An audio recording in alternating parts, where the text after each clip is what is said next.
Il faut d'abord augmenter la capacité des routes, c'est ce que nous sommes en train de faire à travers la construction des ponts, des autoroutes, des passerelles, des nouvelles voies pour désengorger la route. Ensuite, nous imaginons aller vers le transport multimodal, c'est-à-dire développer le transport lagunaire, développer le transport ferroviaire. Puis il y a des questions de discipline. Et donc, il y a toute une éducation, il y a des textes à prendre, il y a des mesures immédiates à prendre pour que justement ces questions-là ne viennent pas aggraver la situation existante. Ensuite, au niveau de la régulation, il faut que les policiers aient un comportement exemplaire. Que faut-il pour éviter les embouteillages aux Abidjanais? La question des députés au ministre d'État, ministre de l'Intérieur et de la Sécurité Ahmed Bakayoko est motivée par de nombreux constats.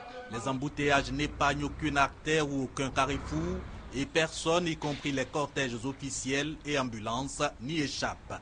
De plus, la police est incompétente face à ce phénomène qui pourtant crée de nombreux désagréments aux usagers de la route, voire à l'activité économique.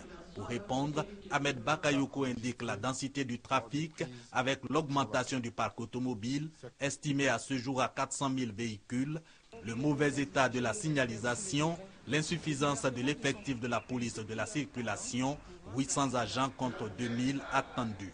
Le tout couronné par l'insubordination des automobilistes sur la voirie abidjanaise, devenue également insuffisante.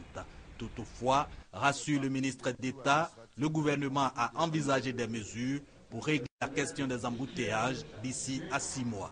Le rendez-vous de la fin de l'année est tenable, toujours selon le ministre d'État Ahmed Bakayoko. Il indique que 70% du budget pour la réhabilitation et la création de ces routes sont déjà mobilisés et les chantiers attribués. À cela s'ajoute la livraison certaine de nombreux ouvrages, échangeurs de la Riviera 2 et du boulevard Valéry jusqu'à Destin, pont Henri Konan Bédié, route à Bobo à Niama, etc. Sans oublier le renforcement des capacités techniques et opérationnelles de la police de la circulation.